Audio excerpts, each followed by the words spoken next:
안녕하세요. 우리 삶의 가장 근본적인 진실 하나를 짚고 넘어가 볼까요? 바로 이 세상 모든 것에는 다양성이 내재되어 있다는 사실입니다. 하늘의 구름 모양이 제각각 다르듯 수많은 사람들의 지문이 모두 다르듯 우리 인간 사회 역시 놀라울 정도의 다양성으로 가득 차 있습니다. 우리의 외모나 자라온 문화적 배경, 생활 습관 같은 표면적인 것부터 시작해서 각자가 가진 생각과 가치관, 세상을 해석하는 방식, 그리고 아주 사소한 취향에 이르기까지 세상에 똑같은 사람은 단 한 명도 없습니다. 서로 다른 우리가 함께 어울려 살아가기 위해서는 이 다름을 인정하고 서로 조율하며 조화를 이루는 과정이 반드시 필요합니다. 때로는 한 걸음 물러서고 때로는 상대방의 입장을 헤아리며 아름다운 화음을 만들어내는 오케스트라처럼 말이죠. 하지만 오늘 우리가 이야기할 사람들은 이러한 세상의 기본 법칙을 정면으로 거부합니다. 바로 나르시시스트들입니다. 그들은 조화나 조율이라는 단어를 이해하지 못합니다. 그들에게 세상은 오직 하나의 길, 즉 자기 자신을 향해 뻗어 있는 일방통행 도로일 뿐입니다. 그들은 이렇게 생각합니다.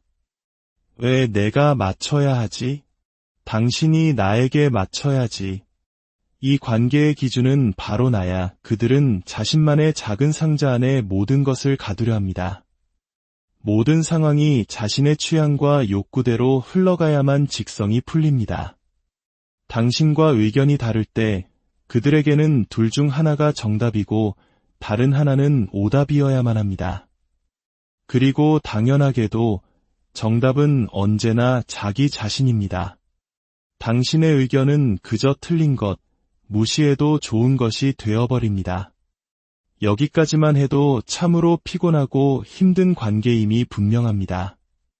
하지만 악성 나르시시스트들은 여기서 멈추지 않습니다. 그들의 파괴적인 행동은 훨씬 더 깊고 어두운 곳으로 향합니다. 그들은 단순히 당신이 틀렸다고 주장하는 것을 넘어 당신이라는 존재 자체를 무너뜨리려 합니다. 그들은 당신이 자신과 다르다는 이유만으로 당신에게 모욕감을 주려고 합니다. 그리고 한 걸음 더 나아가 당신에게 굴욕적인 패배감을 안겨주려 합니다. 마지막으로 당신을 완벽하게 자신 아래에 두는 굴복을 원합니다.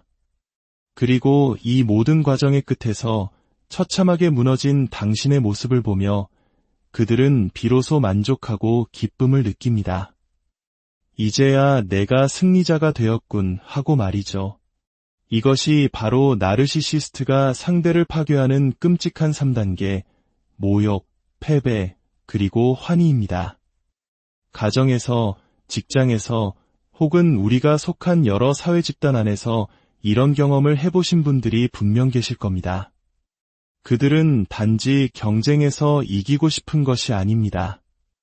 당신을 짓밟고 모욕하고 당신이 세상에서 가장 비참한 존재라고 느끼게 만들어야만 비로소 승리했다고 생각하는 광기 어린 게임을 하고 있는 것입니다.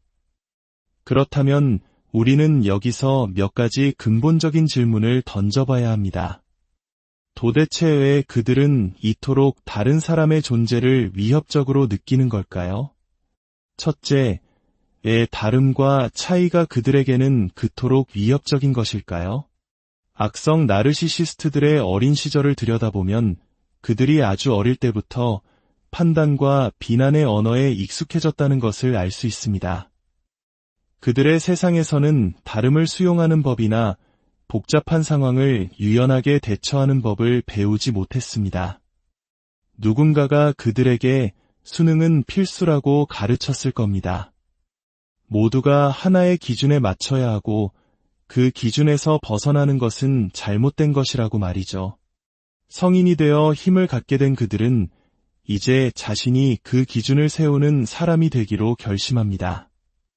과거에는 내가 수능해야 했지만 이제는 다른 사람들이 나에게 수능해야 한다. 이 생각의 기저에는 깊은 두려움이 깔려 있습니다. 바로 자신이 아무것도 아닌 존재가 될지도 모른다는 공포입니다. 그래서 당신이 자신과 다른 의견을 내는 순간 그들은 자신의 존재가 부정당하는 듯한 극심한 위협을 느끼고 당신을 짓밟기 위해 먼저 공격을 시작한 것입니다. 겉으로는 두려움이 없는 척하지만 그들의 모든 행동은 이 깊은 공포에서 비롯됩니다. 둘째, 왜 그들은 상식을 무시하고 감정에 휘둘리는 것일까요? 우리의 상식은 말합니다. 사람은 모두 다르고 각자의 생각을 존중해야 한다고 말이죠. 하지만 나르시시스트에게 이러한 상식은 통하지 않습니다. 그들은 감정적으로 미숙한 이른바 정서적 무능 상태에 있습니다. 그들은 자신의 분노, 불안, 질투와 같은 감정을 다루는 법을 배우지 못했습니다. 그들의 내면은 나는 이 모든 것을 누릴 자격이 있어라는 특권 의식과 그 특권이 침해당할지도 모른다는 편집증에 가까운 불안감으로 가득 차 있습니다. 그래서 이성적인 판단 대신 폭발적인 감정이 먼저 튀어나와 관계를 지배하게 됩니다. 당신과의 관계는 상호 존중이 아닌 서로의 감정을 물고 뜯는 먹이 사슬처럼 변질되고 맙니다. 셋째, 왜 그들은 상대를 모욕하는 잔인한 방법을 택하는 걸까요?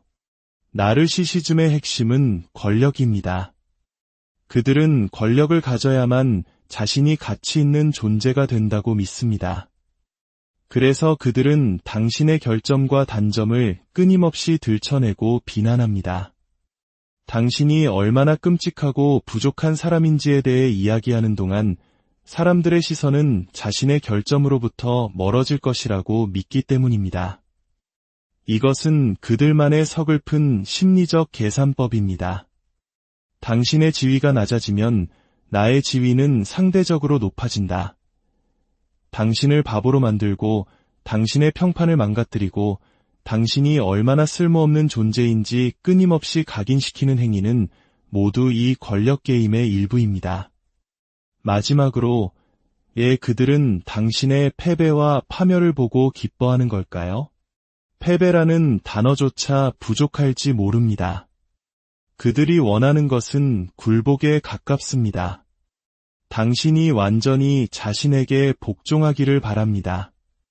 이는 그들의 거대한 자존심, 즉 오만함에서 비롯된 것처럼 보이지만 그 이면을 들여다보면 얕은 자존감과 엄청난 불안감이 숨어 있습니다. 그들에게 인생은 경쟁이고 제로섬 게임입니다. 내가 죽어야 내가 산다는 식의 사고방식이죠. 당신을 영원한 패배자의 위치에 묶어두는 것은 그들 내면의 약함이 요구하는 생존 방식입니다. 당신의 불행은 그들이 자신의 가치를 증명하기 위해 택한 비겁한 지름길과 같습니다. 마치 시험에서 부정행위를 해서라도 1등을 하려는 것과 같죠.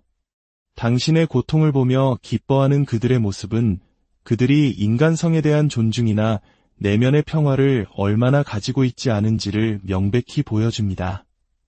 이런 사람을 상대할 때 우리는 명심해야 합니다. 그들의 게임에서는 절대로 이길 수 없다는 것을요. 그들은 상호 존중이나 소통에 전혀 관심이 없습니다. 그들은 지배라는 것에 심리적으로 중독되어 있습니다. 중독의 특징이 무엇인가요? 아무리 채워도 만족이 없다는 것입니다.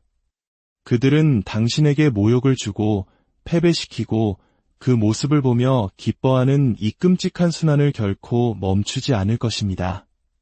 그들은 당신의 삶에 있어 가장 위험한 존재입니다. 증오, 절망, 탐욕, 경멸이 그들의 삶을 정의하는 단어들입니다. 그렇다면 당신이 취할 수 있는 최선의 대응은 무엇일까요?